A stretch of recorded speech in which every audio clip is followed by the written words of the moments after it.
Hello dear, welcome to Castle Campus. In this lecture we will study about availability. तो चलिए start करते हैं। सबसे पहले डेफिनेशन देखते हैं availability की। It is the maximum useful work in which the system comes into equilibrium with the dead state in a process. किसी एक प्रोसेस में कोई पर्टिकुलर सिस्टम है जो कि इनिशियल स्टेज पे है और वहाँ से डेड स्टेट में आने पे वो मैक्सिमम कितना यूजफुल वर्क प्रोवाइड कर सकता है या फिर मैक्सिमम कितना यूजफुल वर्क कर सकता है या फिर by the system on the system दोनों वर्क होता है तो उस पर कितना हो सकता है, फिर वो कितना कर सकता है। तो उस मैक्सिमम यूजफुल वर्क को क्या कहते हैं? अवेलेबिलिटी कहते हैं। तो चलिए यहाँ पे देखते हैं। कोई एक सिस्टम है जो कि initially T1 temperature, P1 pressure, V1 volume, H1 enthalpy, E1 internal energy और S1 इंट्रोपी पे है इनिशियल स्टेज में, और ये फाइनल स्टेज में क्या कर रहा है? एक डेड स्टेट में आ रहा है जहाँ की प्रेशर है P0, वॉल्यूम है V0, इंथैल्पी S0, टेम्परेचर है T0, इंट्रोपी S0 और इंटरनल एनर्जी है U0। इस डेड स्टेट में आने पे जितना ये वर्क प्रोड्यूस कर दे रहा है या फिर कर दे रहा है तो उस वर्क को क्या करेंगे? बोलेंगे अवेलेबिलिटी, मैक्सिमम यूजफुल वर्क। और इस डेड स्टेट को अलग अलग नाम से जानते हैं।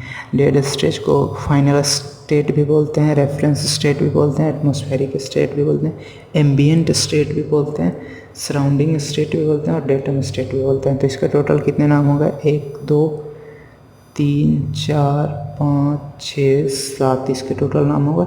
इनमें से कोई भी न्यूमेरिकल में दे सकता है, आप इसको याद रखना। ओके, तो चलिए सबसे पहले जो यूजफुल वर्क का फॉर्मूला है फॉर ए क्लोज सिस्टम उसको डिराइव करते हैं so that we can solve numerical easily. तो आपको पता है कि TDS is equal to DU plus work होता है, मतलब PdV। TDS is equal to DU plus का PdV, यानी यहाँ पे वर्क, तो यूजफुल वर्क किसको बोल रहे हैं? तो ये जो है useful work for a close system, इसको कैलकुलेट करेंगे। तो क्या करेंगे? यूजफुल वर्क को इधर रन देंगे और DU को इस साइड TDS की तरफ सेंड कर देंगे, तो TDS माइनस DU हो जाएगा। Useful work is equal to TDS minus DU। अब इसको एलेबोरेट करेंगे तो आपको पता है कितना टेम्परेचर था एट डेड स्टेट, तो डेड स्टेट पे T0 टेम्परेचर था और इंट्रोपी चेंज DS है, तो इंट्रोपी चेंज यानी फाइनल माइनस इनिशियल करेंगे, तो S0 minus S1 minus of DU का वैल्यू क्या होगा? चेंज इन इंटरनल एनर्जी है, तो फाइनल माइनस इनिशियल करेंगे तो U0 माइनस U1। ठीक है, अब इस टर्म को चेंज करेंगे बिकॉज फाइनल इंट्रोपी जो है वो इनिशियल से कम होगा, उसी तरह फाइनल इंटरनल एनर्जी जो है इनिशियल से कम होगा, बिकॉज सिस्टम जो हमारा है वो वर्क करने के बाद डेड स्टेट में जा रहा है, पूरी अपनी एनर्जी रिलीज कर दे रहा है जितना वर्क कर सकता है, बिकॉज कुछ एनर्जी का तो लॉस हो ही रहा होगा जितना वर्क में कन्वर्ट हो रहा है एनर्जी का। तो उसको इस तरीके से बनाएंगे कि ये टर्म नेगेटिव में ना आए, बिकॉज ये कम होगा या ज़्यादा होगा तो नेगेटिव में आ जाएगा। तो दोनों में से माइनस कॉमन लेंगे, इसमें से भी और इसमें से भी, तो ये जो टर्म है हमारा माइनस का हो जाएगा और इसमें से माइनस लेंगे तो ये जो टर्म है वो प्लस का हो जाएगा, बिकॉज पहले माइनस है। तो हमारे पास क्या आ जाएगा?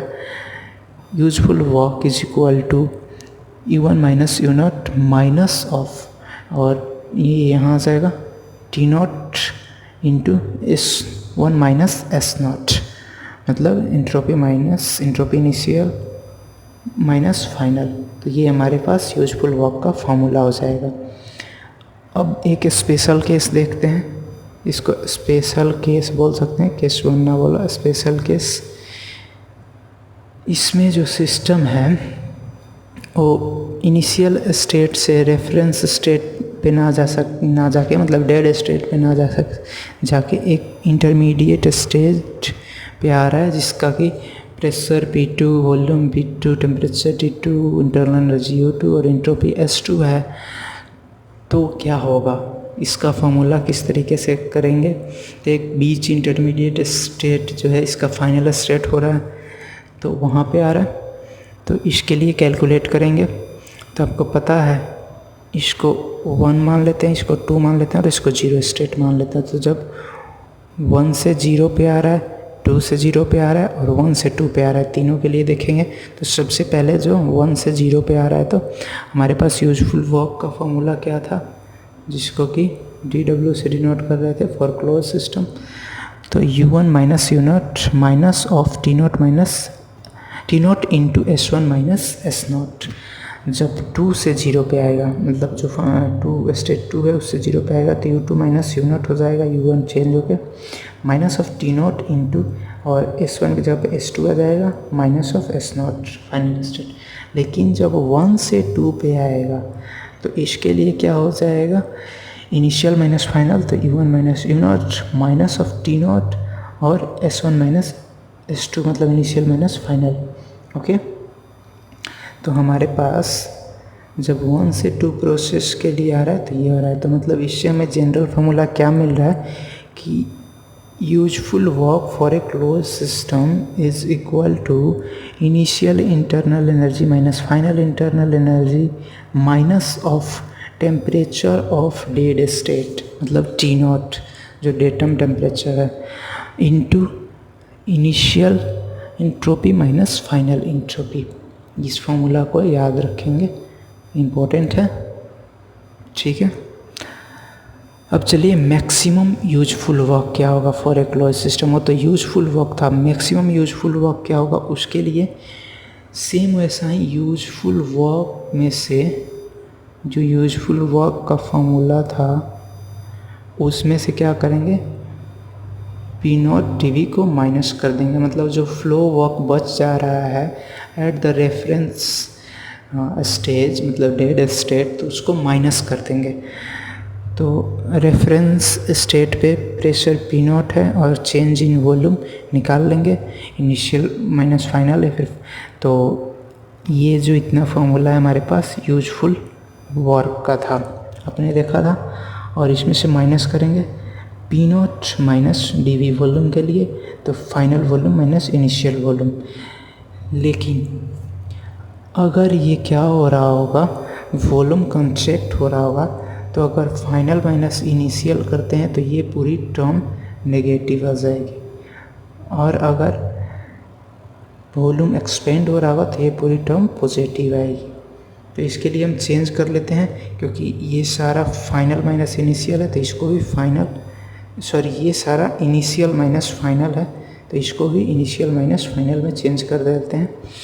तो इसको इसमें से भी माइनस कॉमन लेंगे तो ये क्या हो जाएगा, प्लस का P0 V1 minus P0। Okay, तो ये हमारे पास इक्वेशन आ जाएगा मैक्सिमम यूजफुल वर्क का। तो मैक्सिमम यूजफुल वर्क हमारे पास एक जनरल फार्मूला लिखें तो कितना हो जाएगा, for a close system U initial minus final minus of T0 S initial minus final plus of P0 V initial minus final, internal energy, entropy और वॉल्यूम। अब ये जो मैक्सिमम यूजफुल वर्क है ये यूजफुल वर्क से ज़्यादा होगा कब, जब हमारा जो सिस्टम है उसकी वॉल्यूम कंट्रैक्ट हो रही होगी, यानी कि कम हो रही होगी। तो फाइनल वॉल्यूम हमारा क्या होगा, इनिशियल वॉल्यूम से कम होगा। तो ये पूरी टर्म पॉजिटिव हो जाएगी। तो यूजफुल वर्क का जो इक्वेशन है उसमें कुछ ऐड ऑन हो जाएगा। उस कंडीशन में मैक्सिमम यूजफुल वर्क जो है यूजफुल वर्क से ज़्यादा होगा। बट जब जो वॉल्यूम एक्सपेंड हो रहा होगा तो फाइनल वॉल्यूम इनिशियल वॉल्यूम से ज़्यादा होगा। तो उस कंडीशन में ये पूरा टर्म क्या होगा, नेगेटिव हो जाएगा। तो उस कंडीशन में जो मैक्सिमम यूजफुल वर्क होगा उसमें से कुछ माइनस हो जाएगा, नेगेटिव में चला जाएगा, तो मैक्सिमम यूजफुल वर्क कम हो जाएगा। अब ओपन सिस्टम के लिए देखते हैं कि यूजफुल वर्क का क्या फॉर्मूला होगा। इसको डायरेक्टली लिख लेते हैं। सेम क्लोज सिस्टम जैसा होगा, सिर्फ इंटरनल एनर्जी को इसमें इंथैल्पी से रिप्लेस कर देंगे। Okay, U is replaced by H है, ठीक है, H से U को रिप्लेस कर दे रहे हैं। तो ओपन सिस्टम का हमारा यूजफुल वर्क आ जा रहा है, तो H1 या फिर H initial minus H final minus of T not into S initial minus S final. ठीक है, अब इसका भी मैक्सिमम यूजफुल वर्क के लिए जनरल फार्मूला जो लिखेंगे वो कुछ इसी तरीके से होगा। इसमें भी same formula H1 initial minus H final minus of T not और S initial minus S final, और इसमें फ्लो वर्क होगा, कुछ माइनस नहीं होगा। शो नोट में पॉइंट आपको बता रखा है।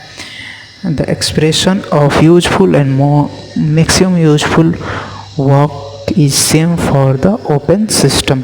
तो इस लेक्चर में इतना ही। Now thank you and sign